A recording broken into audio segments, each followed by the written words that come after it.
தாய் தமிழ் உறவுகளுக்கு வணக்கம். ரஜினிகாந்த் ஆதவர்ஜுனா மோதல். ஆதவர்ஜுனா மன்னிப்பு கேட்டிருக்கிறார்.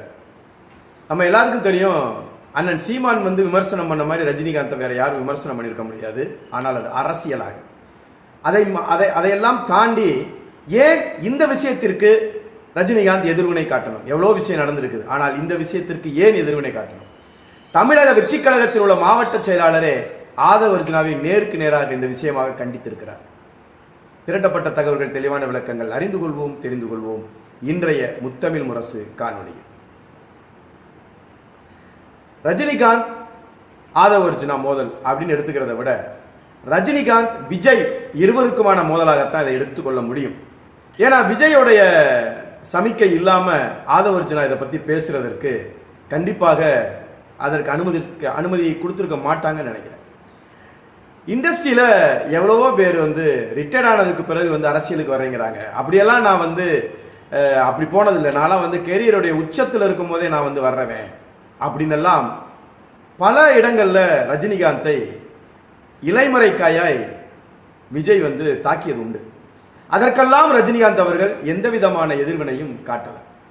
இவ்வளவு ஏன், கரூர்ல நடந்த அந்த 41 பேருடைய மரணத்திற்கு கூட ரஜினிகாந்த் விஜயை தாக்கியோ, விஜய்க்கு விமர்சனம் சொல்லுகிற விதத்திலேயோ, கரூர்ல 41 பேர் இறந்த அந்த நிகழ்வை தனக்கு சாதகமாக்கி கொள்ளவோ ரஜினிகாந்த் எதுவுமே செய்யல. ஆனா அவருடைய வெளிப்பாடு இந்த இடத்துல ஏன் எதிர்வினை ஆற்றினாரு அப்படின்னா, நிச்சயமாக இது இந்த விஷயத்திற்கான எதிர்வினை மட்டும் கிடையாது. ரஜினிகாந்துக்கு வீரம் இல்ல, தைரியம் இல்ல, திமுகவினுடைய அழுத்தத்தின் காரணமாக தான், அதனுடைய பயத்தின் காரணமாக தான் இப்படியெல்லாம் ரஜினிகாந்த் ரசிகர்களை ஏமாத்தி போயிட்டாரு அப்படின்னு எல்லாம் பேசுறது அப்படிங்கிறது அதற்காகலாம் மட்டும் அவர் எதிர்வினை காட்டல. கரூர் சம்பவங்கள் தொடர்ச்சியாக இந்த தற்குறிகள் தவறான ஒரு திசையை நோக்கி போயிட்டு இருக்கிறாங்க. இதை சம்பந்தப்பட்ட நபரும் கண்டிக்க மாட்டேங்கிறாரு. இப்படியெல்லாம் பல தாக்கங்களினுடைய எதிர்வினையாகத்தான் அதை நான் பார்க்கிறேன். குறிப்பிட்ட இந்த விஷயத்துக்காக மட்டுமல்ல, இப்படியாகத்தான் இருந்திருக்க முடியும். இன்னொரு முக்கியமான விஷயம், இது ஒரு போராட்டத்திற்காக முன்னெடுக்கப்பட்டது தமிழக வெற்றி கழகம். அந்த போராட்டத்தில் ரஜினிகாந்தை பத்தி பேச வேண்டிய அவசியமே இல்லை. அவருக்கும் இந்த போராட்டத்தில் அவங்க வைத்த அந்த 3 கோரிக்கைகளுக்கும் இதற்கும் எந்த சம்பந்தமும் இல்லை. ரஜினிகாந்துக்கு அதுக்கு எந்த சம்பந்தமும் இல்லை. சம்பந்தமே இல்லாம சும்மா இருந்த ரஜினிகாந்தை கூப்பிட்டு வச்சு இப்படி ஒரு விமர்சனத்தை பண்றதுங்கிறது இதற்கு பின்னால் ஒரு மிகப்பெரிய அரசியலா இல்ல தற்குறிகளினுடைய தத்துவமா அப்படின்னு நமக்கு புரியல. ஆனா ஒரு விதத்துல தமிழக வெற்றி கழகத்தில் இருக்கிற ஒரு மாவட்ட செயலாளரே ஆதவர்ஜுனாவை எதிர்த்து பேசியிருக்கிறார் இந்த விஷயத்துலங்கிறது உண்மையாகவே பாராட்டக்கூடியது. அதுவும் எப்படின்னா, மேடையில் அமர்ந்திருந்த ஆதவர்ஜுனாவை அந்த மேடையிலேயே நின்று பேசக்கூடிய மாவட்ட செயலாளர் அழகா ஆதவர்ஜுனா உங்களை தான் அப்படின்னு சொல்லி கூப்பிட்டு சொல்றாரு, இந்த மாதிரி பேச்செல்லாம் பேசாதீங்க. அவர் யார் தெரியுமா? அவர் எப்படிப்பட்ட தைரியசாலி தெரியுமா? அவர் எப்படிப்பட்ட மன உறுதி உடையவர் தெரியுமா அப்படின்னு அந்த மேடையிலே வச்சு அப்படி சொடக்கு போட்டு கூப்பிட்ட மாதிரி, யோ இங்க வாயா உன்னேதாயா அப்படிங்கிற மாதிரி கூப்பிட்டு கிளியிலும் கிழிச்சிருக்காப்புல அந்த இடத்துல வச்சு வஞ்ச புகழ்ச்சியணியில நிறைய பேசியிருக்கிறார். அதே மாவட்ட செயலாளர் என்ன சொன்னார்னா, ஒண்ணுமே இல்லாத ஆதவர்ஜுனா இன்னைக்கு நீ இவ்வளவு பெரிய ஆளா இருக்க அப்படிங்கிறத அவருடைய வறுமை, அவர் எப்படி வந்தாருங்கிறத நம்மெல்லாம் அப்புறம் வரலாறை புரட்டி பார்த்துக்கணுங்கிற மாதிரியான ஒரு சின்ன செய்தியை அதில் சொல்லியிருக்கிறார். இப்போ ரஜினிகாந்தோடைய இந்த அறிக்கையில் அவர் என்ன சொல்றாரு அப்படின்னா, இது உண்மைக்கு புறம்பானது. ரொம்ப நாகரிகமான ஒரு அறிக்கைன்னு வச்சுக்கோங்களேன். உண்மைக்கு புறம்பானது. இந்த அவதூறுக்காக ஆதவர்ஜுனாவை கண்டித்து எனக்கு ஆதரவாக பேசிய அப்படின்னு தொடங்கி எல்லா அரசியல் தலைவர்கள், திரைப்பிரபலங்கள் எல்லா பேருக்கும் நன்றி சொல்லியிருக்கிறாரு. 2 முடிக்கும் போது அழகா முடிச்சிருக்கிறாரு. காலம் பேசாது ஆனால் காத்திருந்து பதில் சொல்லும் அப்படின்னு முடிச்சிருக்கிறாரு. இந்த 3 கண்டென்ட் தான் அந்த அறிக்கையில. மற்றபடி அநாகரிகமாக தொட்டுப்பார், சீண்டிப்பார் அப்பெல்லாம் அந்த மாதிரிலாம் எதுவுமே இல்லை. ரொம்ப நாகரிகமா அவரை குறித்து பேசப்பட்ட பேச்சுக்கு அழகான அவருடைய கருத்தையும் இதனுடைய எதிர்வினை உனக்கு என்னவா இருக்குங்கிறதையும் அதையும் அவர் சொல்லியிருக்கிறார். முக்கியமா ஆதவர்ஜுனா பேசினதுல ஏதோ ரஜினிக்கு தில் இல்லை அப்படிங்கிற மாதிரி பேசியிருக்கிறார். ரஜினிகாந்துக்கு எங்கெங்கெல்லாம் தில் இருக்குன்னு நான் சொல்றேன். ரஜினிகாந்துக்கு எங்கெங்கெல்லாம் தில் இருந்துச்சு அப்படின்னா, 1996ல் இனிமேல் நீங்க ஜெயலலிதாவுக்கு வாக்கு செலுத்தினீங்கன்னா தமிழ்நாட்டை ஆண்டவனால கூட காப்பாற்ற முடியாது அப்படின்ற ஒரு விஷயத்தை சொன்னார். சரி, அது ஒரு தேர்தல் காலம், அடுத்தவங்க வரமாட்டாங்க, அவங்க முதலமைச்சர் இல்லைங்கிறதுக்காக பேசுறதா இருக்கலாம். முதலமைச்சராக இருந்து பாசத்தலைவருக்கு பாராட்டு விழா அப்படின்னு எல்லாம் நடந்த அந்த காலகட்டங்கள், கலைஞருக்கு பாராட்டு விழா நடந்துச்சு, இங்கிட்டு ஜெயலலிதாவுக்கு பாராட்டு விழா நடந்துச்சு.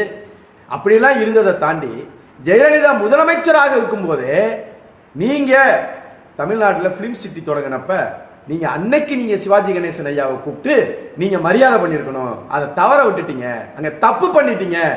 ஆனா இப்ப அதை சரி பண்ணிருக்கீங்கன்னு ஜெயலலிதாவை தன் முன்னால் உட்கார வைத்து மேடையில் நின்று பேசியவர் தான் ரஜினிகாந்த்ங்கிறது மறந்துடக்கூடாது. அப்ப ஜெயலலிதாவை தான் பேசினாரா, கருணாநிதியை பேசலையா அப்படின்னா கருணாநிதியும் பேசியிருக்கிறார்.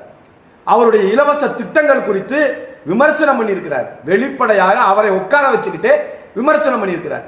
இந்த பாசத்தலைவனுக்கு பாராட்டு விழா நடந்தப்ப நடிகர் அஜித் அவர்கள் மேடை ஏறி பேசும்போது இது போன்ற விழாக்கள்ல எங்களுக்கு கலந்துக்கிறது மகிழ்ச்சி தான், ஆனா எங்களை வற்புறுத்தி கட்டாயப்படுத்தி வந்தாலே வரணும்னு மிரட்டலா சொல்லிட்டு போறாங்க, இது சரியில்லை அப்படின்னு கருணாநிதியை உட்கார வச்சுக்கிட்டு அஜித் பேசினப்ப எந்திரிச்சு நின்று கலைஞருக்கு பக்கத்தில் உட்கார்ந்து இருந்த ரஜினிகாந்த் எந்திரிச்சு நின்று கைதட்டினார். அப்ப அந்த வார்த்தை உண்மையானது, நான் எனக்கும் கூட அதுல உடன்பாடு இருக்கிறது அப்படின்ற காட்டுறது தான். எதிர்த்தாப்புல மேடையில் உட்கார்ந்து கிடையாது, கலைஞருக்கு பக்கத்தில் உட்கார்ந்து இருந்த ரஜினிகாந்த் எந்திரிச்சு கைதட்டினாரு. இந்த இடத்துல ரஜினிகாந்தோடைய வீரம் அது ஒரு பக்கம் இருந்தாலும் அஜித்துடைய வீரம் இருக்கு பாருங்க. தலை அஜித்துடைய வீரத்திற்கு முன்னால தற்குறி விஜய் எல்லாம் ஒரு ஆளே கிடையாது, ஒரு ஆளே கிடையாது. அந்த சொல்ற தில்லு இருந்துச்சு பாத்தீங்களா அஜித்துக்கு, அந்த தில்லு விஜய்க்கு இருந்திருக்கா, என்னைக்காவது இருந்திருக்கா? ஆனா அதுக்கு பதிலா அம்மையார் போயஸ் கடனை விட்டு வெளியே வரும்போது அப்பனும் மகனு கையை கட்டி நின்று குனிஞ்சு காருக்குள்ள ஜெயலலிதாட்ட பேசினதையும், கொடநாடுல கேட் நம்பர் 10ல போய் நின்று கையை கட்டி நின்றுட்டு காவ காத்துக்கிட்டு இருந்ததையும் யாரும் மறந்துட முடியாது. யாரு வீரம், யாருக்கு வீரம் இல்லை, சரியா பேசணும்ல. நான் உச்சத்துல இருந்தவனா, நீ உச்சத்துல இருக்கலாம், ஆனா நீ உச்சா போனவன் தான். ஜெயலலிதாவுக்கு முன்னால கருணாநிதிக்கு முன்னால உச்சா போனவன் தான் நீ உச்ச நடிகன். அதை முதல்ல நீ நினைவு வச்சுக்கணும். அதை முதல்ல ஆதவர்ஜுனா போன்றவர்கள் நல்லா ஞாபகம் வச்சுக்கணும். இன்னைக்கு ரஜினிகாந்த் அவர்கள் ரொம்ப ரொம்ப ஒரு திறந்த மனதோடு விசால பார்வையோடு எல்லா பேருக்கும் நன்றி சொல்லியிருக்கிறாங்க.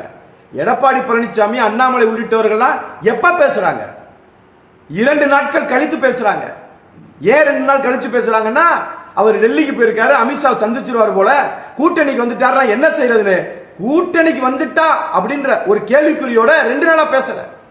கூட்டணி இல்ல, முடிஞ்சு போச்சு, தனியா தான் நிக்க போறோம் தெரிஞ்சதுக்கு அப்புறம், விஜய் தனியா தான் நிப்பாருனதுக்கு அப்புறம், அதுக்கப்புறம் எடப்பாடி, அண்ணாமலை எல்லா பேரும் பேசுறாங்கன்னா இவங்க எவ்வளவு பெரிய உத்தமர்னு பாருங்க. இந்த பனிப்போர் விஜய்க்கும் ரஜினிக்குமானது ஏற்கனவே திரையுலகில் அங்கொன்றும் இங்கொன்றுமாக இருந்ததுதான். காக்கா பருந்து கதையிலிருந்து எல்லா இடத்துலையும் இருந்ததுதான். ஆனா ஒண்ணு தெரிஞ்சுக்கோங்க, சூப்பர் ஸ்டார் சூப்பர் ஸ்டார் தான். அதை விட்டுட்டு அவரோட போய் மோதுறதுனா நீ தான் வேற ட்ராக் எடுத்துட்டேல, நீ தான் திரையுலகத்தை விட்டு வெளியே வந்துட்டேல, கரியரினுடைய உச்சத்துல இருந்து நீ தான் வந்துட்டேல, அரசியலுக்கு வந்துட்டேல, நீ என்னத்துக்கு போய் அவரை போய் நோன்ற? எதுக்காக நோன்ற? அவர் ஏன் அரசியல் விட்டு போனார் தெரியுமா? இந்த மாதிரி கரூர் நீ பழி கொடுத்த பாரு, இந்த மாதிரி என் ரசிகர்களை நான் பழி கொடுக்க கூடாது, அரசியலுக்கு உள்ள வந்தா என்ன நடக்கும் அப்படிங்கிறதெல்லாம் பல பேர்த்திட்ட பேசி எல்லா அரசியல் ஆலோசகர்கள்ட்டையும் இது சம்பந்தமான ஆலோசனைகளை பெற்று இது ஒன்றும் தேராது. 2வது, நாம் இன்னொரு இனத்தை சார்ந்தவர்கள், அது நாம் தமிழர் மூலியமாக அந்த தாக்கம் வேற அண்ணன் சீமான் அந்த தரப்புல இருந்து வந்துகிட்டு இருக்குது. இதையெல்லாம் தாண்டி நம்முடைய ரசிகர்களை நாம் பழி கொடுத்துடக்கூடாது, அவர்களுடைய பொருளாதாரத்தை நம்ம வீணாக்கிடக்கூடாது, அவர்களுடைய நேரத்தை நம்ம வீணாக்கிடக்கூடாது. இதையெல்லாம் ஆய்ந்துதான் அவர் முடிவுக்கு வந்தாரு. கொரோனா காலகட்டம், நீ வந்த பாரு, தற்கொலை வந்த பாரு, இது மாதிரி பல மடங்கு வருவான். என்ன ஆயிருந்திருக்கு அன்னைக்கு கொரோனா காலத்துல? இது எல்லாத்தையும் வச்சுதான் இது சரியா வராதுன்னு அவர் முடிவுக்கு வந்தாரே தவிர அவர் இவரெல்லாம் வேணாம். இப்ப நம்ம திமுக ஒரு கேள்வி கேட்போம். திமுக மிரட்டியதாக ஆதரிச்சு சொன்னார்ல, ஏன் திமுக இன்னைக்கு வரைக்கும் பேசல? நாங்க மிரட்டல, அப்படியெல்லாம் மிரட்டவே கிடையாது, நாங்க இயல்பா தான் இருந்தோம், அவரா போனாரு, இதற்கு ஆதரிச்சுனா தேவையில்லாமல் திமுகவை இழுக்க கூடாதுன்னு திமுகவினுடைய சாதாரண பேச்சாளர்கள் கூட அதை பத்தி பேசல. இதே நீங்க பாருங்க, ரஜினிகாந்த் எவ்வளவு மேன்மையானவர்களுக்கு ஒரு விஷயம் சொல்றேன். அண்ணன் சீமானும் நாம் தமிழர் கட்சியும் ரஜினிகாந்த் அவர்களுடைய அந்த அரசியல் வருகை குறித்த போது மிகப்பெரிய விமர்சனங்களை முன்வைத்தோம், மிகப்பெரிய தாக்குதல் முன்வைத்தோம். என் மொழி சார்ந்தவர்கள் தான், என் இனம் சார்ந்தவர்கள் தான் என் நாட்டை ஆளணும் அப்படின்னு மிகப்பெரிய அளவுல ஒரு விமர்சனத்தை வச்சு அவர் அரசியலுக்கு வரக்கூடாதுன்னு. ஆனால் இப்ப கொடுத்த மாதிரி எதிர்வினையெல்லாம் அவர் கொடுக்கல. அரசியலுக்கு வருவேன்னு சொன்னப்ப அவர் சொன்னாரு, ஒவ்வொருத்தரையா பத்தி சொல்லும் போது சீமான் போராளி அப்படின்னாரு. அதற்கு பிறகு இவ்வளவு விமர்சனங்கள் அண்ணன் செய்ததற்கு பிறகும் தன்னுடைய இல்லத்திலே ரஜினிகாந்த் அண்ணன் சீமானுடைய சந்திப்பு நடந்ததா இல்லையா? அப்ப அவர் எவ்வளவு பெரிய விசால பார்வை கொண்ட, அரசியல் பார்வை வேறு மற்றது வேறு அப்படின்னு நினைக்கக்கூடிய ஒரு மனிதரை தேவையில்லாம பிடிச்சு கொண்டு வந்திருக்க. இப்பயே மன்னிப்பு கேட்டேன், சொன்ன இடத்துல நிக்க வேண்டியதானே? நீங்க தான் பெரிய தைரியசாலி தானே, பெரிய வீரம் தானே, எந்த அழுத்தத்துக்குமே நீங்க ஆட்பட மாட்டீங்கல்ல.